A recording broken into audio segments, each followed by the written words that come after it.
Olá, gente, tudo bem? Aqui é o professor Matheus de vocês de Química, tá? Tô fazendo aqui uma revisão sobre diagrama de fases do primeiro ano. Eu passei essa atividade no dia 14 de abril, o anexo 8 da nossa atividade, tá? E aqui agora eu tô fazendo a revisão. Lembrem-se, incluindo as revisões também, anotem sempre a data referente à revisão, tá? A gente vai mandar um PDF, mesmo que seja com revisão. O PDF vai ter a data, você vai anotar no seu caderno, vai escrever que foi uma aula de revisão, fazer as anotações importantes, tá? E as correções. Então, essa atividade do dia 14 de abril, que era o anexo 8, sobre diagrama de fases, e sobre o conteúdo em si eu vou estar revisando aqui, tá? Diagrama de fases de uma substância. Primeiro, então, o que é diagrama de fases? Que fases são essas? Essas fases aqui são os estados da matéria.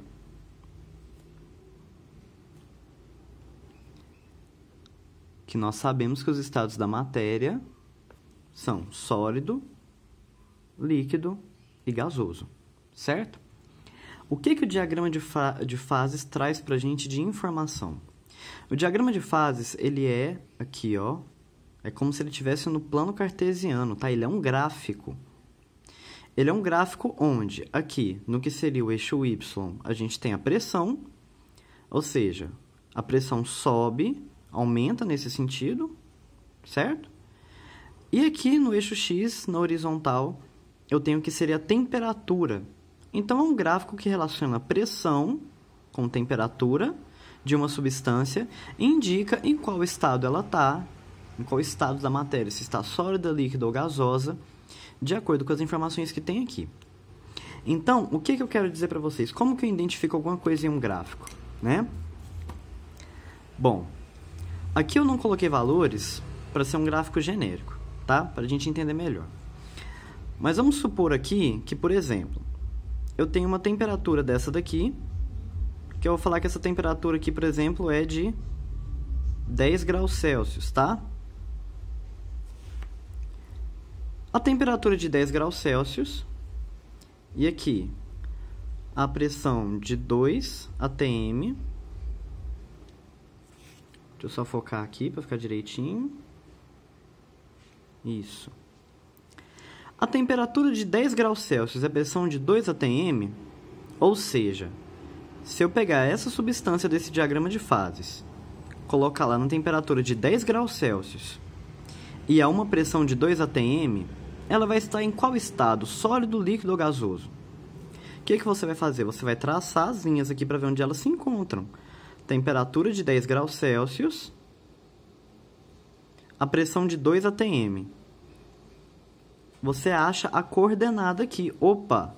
Então, quer dizer que a minha substância, na pressão de 2 atm, de 10 graus Celsius, essa substância aqui é fictícia, vai estar em qual estado da matéria? Vai estar no estado sólido. Então, é assim que a gente vê.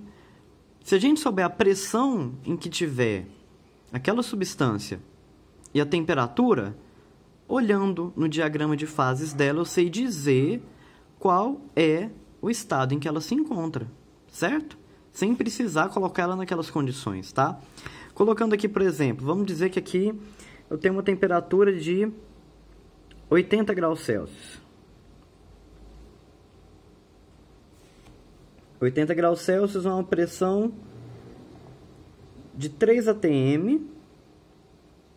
E vamos ver aqui a pressão de 0,5 atm, tá? ATM, gente, é atmosfera. 1 atm significa a pressão que a atmosfera terrestre exerce a nível do mar. Os gases da atmosfera, eles criam uma pressão sobre nós, sobre todos os corpos que estão na crosta terrestre, tá? Essa pressão é chamada de pressão atmosférica.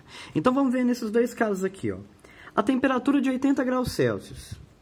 Eu quero saber se a minha substância tiver uma pressão de 3 atm, ou seja, uma pressão equivalente a 3 vezes a pressão atmosférica, e a temperatura de 80 graus Celsius. Em qual estado físico vai estar a minha substância? Vai estar no estado líquido. As curvas se encontraram aqui, ó. Em 3 atm 80 graus Celsius, ela vai estar no estado líquido.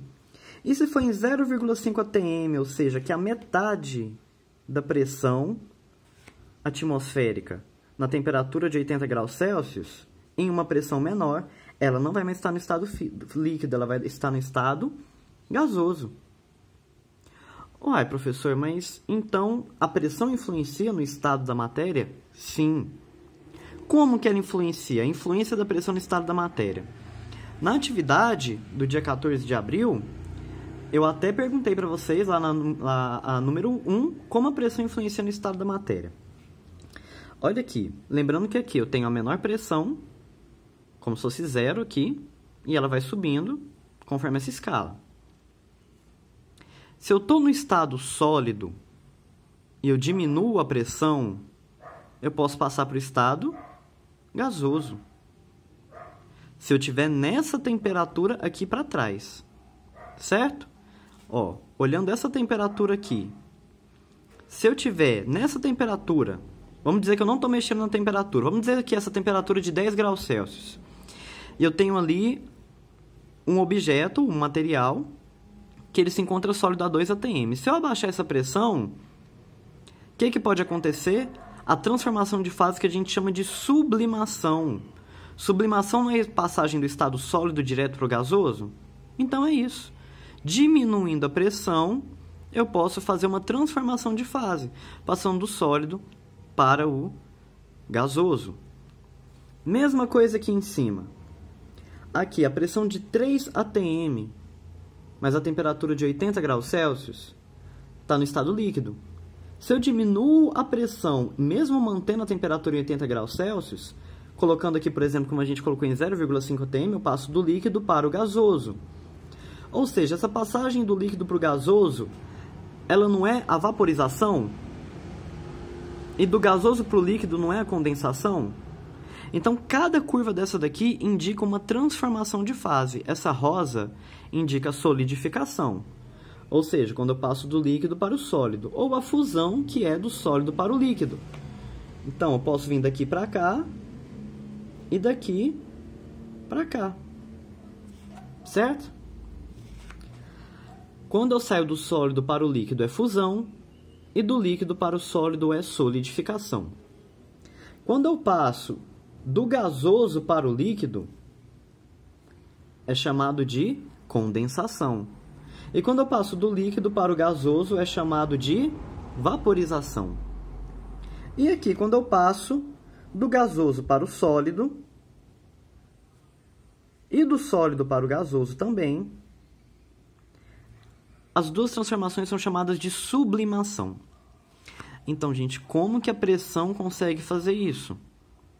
Eu mantenho a mesma temperatura, só que diminuindo a pressão ou aumentando, eu transformo de fase. Gente, o que é pressão? A pressão, né, que você fala, sente a pressão, né?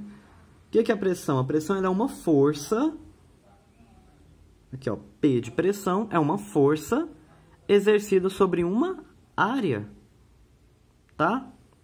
Então, se eu aperto essa folha de caderno aqui, eu estou exercendo uma força sobre essa área em que eu estou apertando. Isso é uma pressão.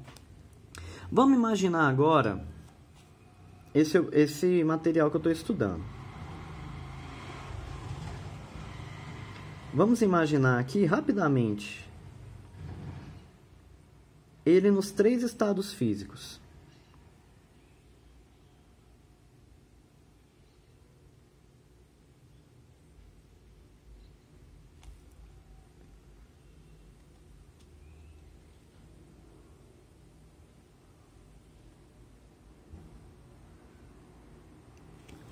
Sólido, líquido e gasoso, certo?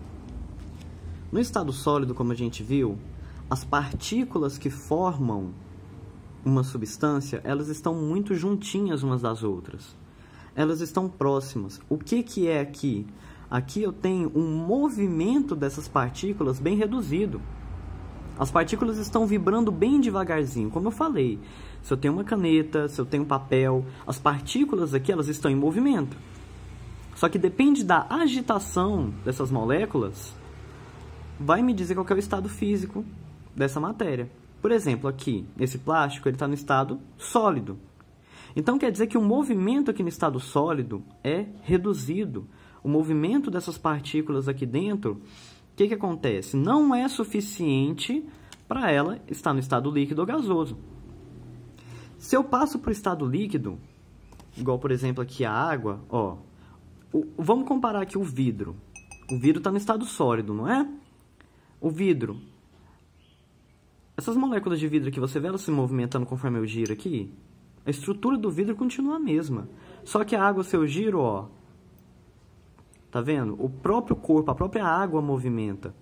Por quê? Na água líquida, as moléculas estão numa agitação maior, elas têm uma liberdade de movimento maior, certo? E no gasoso, essa liberdade é tanta que as moléculas se afastam umas das outras. Por quê? O que mantém elas aqui pertinho? São forças de atração. Uma molécula de uma substância atrai a outra molécula. Aqui no líquido, essa atração ainda existe, mas é mais fraca do que no sólido. E aqui no gasoso, essa atração não existe. Agora, pensa comigo. Se eu tenho essas moléculas aqui no estado gasoso, e eu aumento a pressão, ou seja, o que é aumentar a pressão? Eu aperto. Eu obrigo essas moléculas a ficarem mais perto por conta de uma força que eu aplico. Se elas estão ali se movimentando e eu vou apertando, o movimento delas vai diminuindo. Ou seja, se o movimento vai diminuindo, quer dizer que ela vai perder esse movimento de gás e ela pode passar aqui para o líquido ou até para o sólido. Entenderam? Se eu aumento a pressão, eu diminuo o movimento dessas moléculas. Então, eu posso passar aqui do estado gasoso, que é o estado onde eu tenho maior movimento, para o estado sólido ou para o estado líquido. Vai depender do quê? Da minha temperatura, certo? Outra coisa interessante que a gente tem aqui. Tá vendo esse ponto em que encontra as três curvas? Ele é chamado de ponto triplo. Cara, nesse ponto triplo acontece uma coisa muito interessante. Você já pode ter visto, por exemplo, a água no estado gasoso e no estado líquido ao mesmo tempo.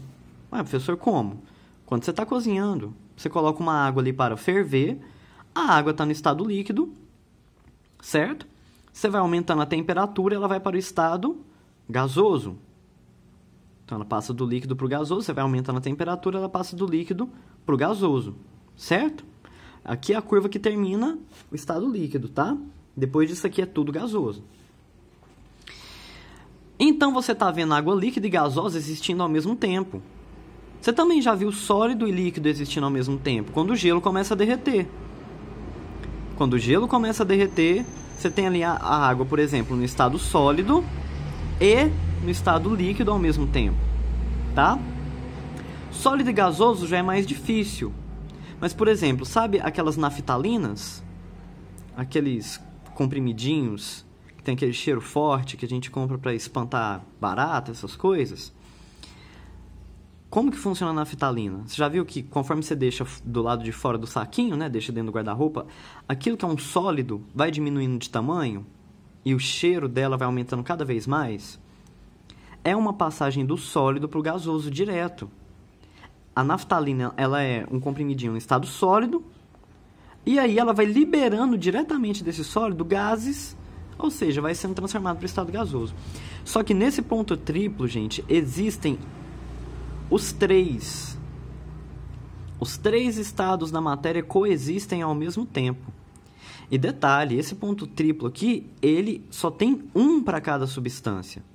Ou seja, só exatamente uma determinada pressão com uma determinada temperatura que existe esse ponto triplo. A água tem um ponto triplo. Novamente, ponto triplo é o quê? Eu vou olhar para a água e vai existir sólido, líquido e gasoso ao mesmo tempo, tá? Então, o que a gente falando de ponto triplo da água é a pressão de 0,06 atm com a temperatura de 0,01 graus Celsius. Se eu colocar a água nessas duas condições, eu vou ter aqui o ponto triplo dela. E você vai observar que vai ter gelo, água líquida e gás, né, água, vapor de gás, coexistindo juntos ao mesmo tempo, tá? Então, isso é o ponto triplo. Outra coisa importante que eu perguntei também, o que é o ponto crítico? Gente, ponto crítico é esse cara aqui, ó, vou chamar ele de PC. Esse aqui é o ponto triplo, que é o PT. PC é o ponto crítico. Observa uma coisa aqui. Qual é a diferença entre vapor e gás? Ou para vocês é a mesma coisa? Pensa aí. Aqui tem uma diferença entre vapor e gás. Eu vou colocar aqui vapor e gás. Essa temperatura aqui, chamada de ponto crítico, é uma temperatura que, se você passar dela, aumentar a pressão, não transforma o gás em líquido. Você está vendo que a curva do líquido acaba aqui? Daqui para cá é tudo gás, gente. Então, por exemplo, se eu estou na temperatura aqui, ó, depois do ponto crítico, qualquer temperatura que seja, tá? Vamos supor que essa temperatura aqui seja, sei lá, de 700 graus Celsius. Tudo vai sempre ser gás, não importa o quão aumente a pressão. Então, o que é o gás? É um estado da matéria em que não importa o quanto eu aumente a pressão, se eu mantiver aquela temperatura acima do ponto crítico, ele não vai virar líquido de novo. Só que aqui no vapor, que está antes do ponto crítico, se eu aumentar a pressão em uma mesma temperatura, ela vai para o estado líquido. Então, o vapor eu posso converter o vapor em líquido só aumentando a pressão. O gás, eu não transformo ele em líquido só aumentando a pressão. O que eu tenho que fazer? Além de aumentar a pressão, eu tenho que diminuir a temperatura. Certo? Então, isso é o ponto crítico. A diferença entre gás e vapor é essa. Gás, com aumento de pressão, eu não posso transformar em líquido. O vapor, com aumento de pressão, eu posso transformar em líquido, tá? A água também tem um ponto crítico, que é a temperatura de 374 graus Celsius. Ou seja, se eu aquecer a água, o estado gasoso dela, o vapor de água, né, até 370 graus Celsius, se eu aumentar a pressão, aquele gás não vira líquido de novo. É só diminuindo a temperatura que ele vira, ok? Então, gente, essa é a revisão. Corrijam lá a tarefa, anotem os pontos que vocês achem importante, tá? Que toda anotação com a data da atividade, seja ela atividade escrita ou atividade de correção, como esses vídeos que eu estou fazendo, vai contar a presença de vocês no final do ano, tá bom? Abraço.